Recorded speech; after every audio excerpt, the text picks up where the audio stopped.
कहानी की शुरुआत शालीन नाम की एक जवान औरत से शुरू होती है। शालीन के पति का नाम नॉर्मल था और इन दोनों को 2 बेटियां थीं। इनका पूरा दिन हंसते खेलते कैसे निकल जाता था इन्हें पता ही नहीं चलता था। परिवार में ना तो प्यार की कमी थी और ना ही पैसे की, क्योंकि शालीन एक रोबोटिक कंपनी की मालिकिन थी, जबकि नॉर्मन का खुद का थिएटर था। दोनों पति पत्नी में बेहद प्यार था, लेकिन शायद शालीन के बदन में कुछ ज्यादा ही आग थी। इसलिए नॉर्मन से धमाके करवाने के बाद भी उसे गंदी मूवीज देखकर अपनी उंगली का इस्तेमाल करना पसंद था। वैसे नॉर्मन यह सब जानता था, लेकिन वो शालीन पर गुस्सा नहीं करता था, क्योंकि शालीन उसे बेहद प्यार करती थी और वह दोनों इस बात को अपने रिश्ते पर कोई भी असर नहीं पड़ने देते थे। एक दिन जब शालीन काम पर जा रही थी तो उसके सामने एक कुत्ता एक बंदे को काटने लगता है। शालीन ने देखकर पीछे ही रुक गई और अचानक वह कुत्ता शालीन की तरफ आने लगा। इससे पहले कि वह उसे काटता, एक लड़का कुत्ते को अपने पास बुलाकर उसे प्यार करने लगता, जिसे देखकर शालीन और वहां मौजूद सभी लोग बेहद हैरान हो गए।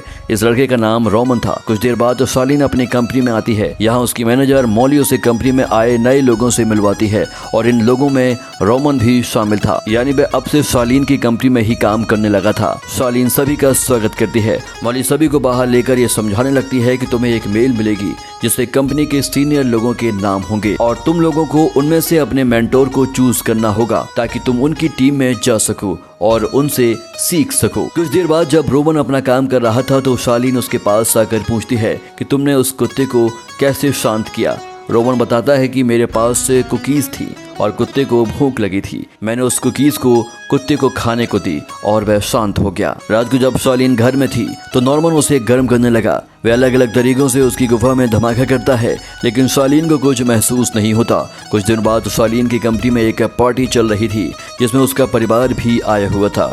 शालीन को डांस करना पसंद था, लेकिन नॉर्मन का ठंडा डांस उसे अच्छा नहीं लगता और इसी बीच उसकी नज़र रोमन पर पड़ती है, जो खुलकर अपनी ही मस्ती में डांस कर रहा था। कुछ देर बाद रोमन शालीन को बताता है कि मैंने तुम्हें अपना मेंटोर चुना है।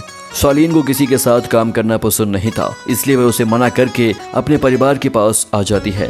अगली सुबह जब शालीन कंपनी में आती है तो वहाँ सफाई चल रही थी। इसी बीच उसके हाथ रोमन की टाई लग जाती है, जिसे शालीन ने अपने पास रख लिया। इसके बाद वह अपने कैबिन में आकर रोमन की टाई को सूंघकर गर्म होने लगी। शायद वह रोमन की तरफ आकर्षित हो रही थी, लेकिन वह जल्दी ही खुद को संभाल लेती है। भले ही उसने कुछ देर के लिए खुद को संभाल लिया था, लेकिन रोमन उसके दिलो दिमाग पर छाने लगा था और इसी चक्कर में वह खुद को और भी जवान दिखाने की कोशिश करने लगी, क्योंकि आज उसकी रोमन के साथ मीटिंग थी। जल्दी वह मीटिंग में पहुंच गई। यहाँ रोमन उससे कई सवाल पूछता है, जैसे कि तुमने यह कंपनी कैसे शुरू की, इतने कम उम्र में तुम इतनी कामयाब कैसे हो गई। उसके सभी सवालों के जवाब देकर जब शालीन वहां से जाने लगी तो रोमन उसे रोक लेता है। शालीन को उसके इरादे ठीक नहीं लगते, जाना चाहती थी, लेकिन रोमन उसके करीब आने लगा, जिसके बाद वह भी खुद को रोक नहीं पाती और दोनों एक दूसरे को चूमने लगते हैं। लेकिन शालीन जल्द ही खुद को उससे दूर कर लेती है और कहती है कि यह सब ठीक नहीं है और इतना कहकर वहां से चली जाती है। रात को जब शालीन अपने घर में थी, वह अपनी बड़ी बेटी जोया को किसी लड़के के साथ मजे करते देखती है। सुबह होते ही वह जोया से बात करती है। वो पूछती है कि कल रात तुम जिसके साथ थी वो तुम्हारा लवर तो नहीं था। इस पर जोर आती है कि मैं प्यार तो अपने लवर से ही करती हूँ, लेकिन मजे किसी और के साथ करती हूँ, क्योंकि मेरा लवर मुझे खुश नहीं कर पाता। जोया की बात सुनकर शालीन किसी सोच में डूब गई। इसके बाद जब वह अपने काम पर आती है तो रोमन उसकी अगली मीटिंग के बारे में पूछता है, जिस पर शालीन कहती है कि मेरे पास इतना समय नहीं है कि मीटिंग में तुम्हारे फालतू सवालों का जवाब दूं। मगर रोमन के बार बार कहने पर वह मीटिंग के लिए मान गई। शाम को शालीन अपने साथियों के साथ एक क्लब में दारू पीने आती है। रोमन भी यहीं पर था। शालीन ने दारू ऑर्डर की, जबकि रोमन ने उसके लिए दूध भेज दिया, जिसे शालीन भी चुपचाप पीने लगती है। कुछ देर बाद शालीन पेमेंट करने के लिए काउंटर पर खड़ी थी, तभी रोमन उसे एक अच्छी लड़की कहकर निकल गया, क्योंकि शालीन ने उसका भेजा हुआ दूध जो पी लिया था। इसके बाद शालीन अच्छे से तैयार होकर नॉर्मन के थिएटर में आती है। शालीन को पार्टी में मजा नहीं आ रहा था, इसलिए वह काम का बहाना बनाकर वहां से चली गई और अपनी कंपनी में आ गई। अचानक उसकी नज़र एक नोट पर पड़ती है। यह नोट रोमन ने छोड़ा था। उसने शालीन को एक होटल में बुलाया था।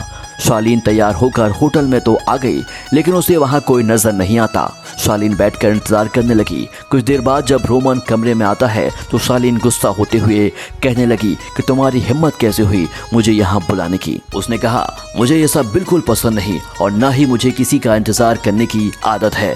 यह सुनकर रोमन कहता है कि अगर तुम्हें अच्छा नहीं लगा तो इतनी बन ठन कर मेरा इंतजार क्यों कर रही थी। रोमन के सवाल का शालीन के पास कोई जवाब नहीं था, इसलिए वह उसे बता देती है कि तुम्हारी जवानी देखकर मेरे अंदर एक अजीब सी लहर दौड़ने लगती है। रोमन को लग रहा था कि जरूर उसमें कुछ खास है, इसलिए शालीन उसकी बात मान रही थी। लेकिन शालीन तो अपनी प्यास बुझाने उसके पास आई थी। सच जानकर वह जब जाने की बात करने लगी तो रोमन उसे धमकाता है कि अगर तुम यहाँ से गई तो मैं सबको बता दूंगा कि तुम मेरे साथ क्या करने का सोच रही थी। यह सुनकर शालीन रुक जाती है, क्योंकि जब कोई शालीन उस पर हुक्म चलाता था तो उसके बदन में एक अजीब सी आग लग जाती थी। देखते ही देखते शालीन वैसे ही करने लगी और शालीन को भी इसमें काफी मजा आ रहा था। जल्दी ही रोमन बिना कुछ किए उसकी गुफा में तूफान मचाने लगा और फिर अपनी उंगली से ही उसे चर्म सुख की प्राप्ति करवाने लगा। आज कई सालों बाद शालीन को कुछ महसूस हुआ था। पहली बार उसे इतना मजा आया था, इसलिए वह रोने लगी। अब से इन दोनों का चक्कर शुरू हो गया। दोनों को जहां भी मौका मिलता वहीं पर शुरू हो जाते। शालीन को रोमन के धमाके करवाने की इतनी आदत हो गई कि वह कंपनी में भी उसके साथ मजे करने लगी। एक दिन जब शालीन काम से अपने घर जाती है तो उसकी नजर रोमन पर पड़ती है, जो उसके परिवार के साथ बैठा था। रोमन को अपने घर देखकर शालीन हैरान थी, जबकि रोमन उनके साथ घूमने फिरने भी चला आता है। मौका देखकर शालीन उससे बात करती है। वह उससे कहती है कि मेरे लिए तुमसे ज्यादा मेरा परिवार जरूरी है, इसलिए तुम मेरे परिवार और घर से दूर रहो। अगर तुमने दोबारा ऐसा कुछ भी किया तो हम दोनों का रिश्ता खत्म। यह सुनकर रोमन नाराज होकर वहां से चला गया। अगले दिन जब शालीन अपने कैबिन में थी, रोमन मैसेज कर उसे छत पर मिलने बुलाता है। वह कहता है कि अगर तुम्हें हमारा रिश्ता खत्म करना है तो मैं किसी और को अपना मेंटोर बना लेता हूँ। यह सुनकर शालीन को गुस्सा आ गया, क्योंकि अगर रोमन ने ऐसा किया तो कंपनी में शालीन की बदनामी हो सकती है। लोगों को लगेगा कि शायद उसे काम नहीं आता, इसलिए रोमन ने उसे छोड़ दिया। रोमन ने अपनी बात कह दी थी, जिसे सुनकर शालीन परेशान हो गई थी। रात को नॉर्मल से गर्म करने की कोशिश करता है, लेकिन शालीन अब भी परेशान थी, जिस कारण वह नॉर्मन से झगड़ा कर लेती है। वह कहने लगी कि साले तुम्हारे डंडे में बिल्कुल भी दम नहीं, जिस कारण तुम कभी मेरी प्यास नहीं बुझा सके। अगली सुबह शालीन नॉर्मन से माफी मांगती है। नॉर्मन उसकी हालत समझता था, इसलिए वह उसे माफ कर देता है। इसके बाद वह अच्छे से तैयार होकर रोमन से मिलने आ गई। रोमन उसे कपड़े उतारने को कहता है और शालीन वैसा ही करती है। शालीन का बदन देखकर रोमन मदहोश सा हो गया था। दोनों एक दूसरे के प्यार में पूरी तरह पागल हो चुके थे। रोमन जो भी करने को कहता शालीन चुपचाप वैसा ही करती। कुछ दिनों बाद इनके घर पर एक छोटी सी पार्टी थी, जिसमें मॉली रोमन के साथ लेकर आती है। रोमन को किसी और के साथ देखकर शालीन जल गई। मौका देखकर वह रोमन से कहती है कि तुम सिर्फ मेरे हो, इसलिए मैं तुम्हें किसी और के साथ नहीं देख सकती। रोमन उसे समझाता है कि ऐसी कोई बात नहीं है, मैं सिर्फ तुम्हारा हूँ। इतना कहकर वह दोनों करीब आने लगे और तभी मॉली उन्हें देख लेती है। अगले दिन मॉली शालीन से बात करने उसके घर आती है। वह कहती है कि तुम मेरा प्रमोशन कर दो, नहीं तो मैं तुम्हारी हरकतों के बारे में सबको बता दूंगी। मॉली की धमकी से शालीन बेहद डर गई, इसलिए वह हिम्मत कर नॉर्मन को अपने चक्कर के बारे में बता देती है, जिसे सुनकर नॉर्मन उस पर बेहद गुस्सा करता है और उसे घर से चले जाने को कहता है। शालीन नॉर्मन का घर छोड़कर अपने फार्म हाउस पर आ गई। वह अकेली रहना चाहती थी, लेकिन रोमन उसका पीछा नहीं छोड़ता।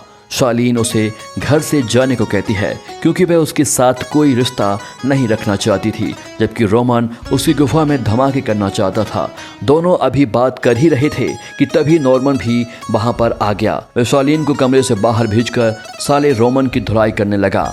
एक दूसरे से काफी लड़ने के बाद दोनों शांत होकर बैठ जाते हैं। शालीन भी उनके पास आ गई थी। नॉर्मन रोमन से कहता है कि शालीन को अलग अलग तरीके से पानी निकालना पसंद है, इसलिए वे तुम्हारे जिससे उसे संतुष्टि मिलती थी।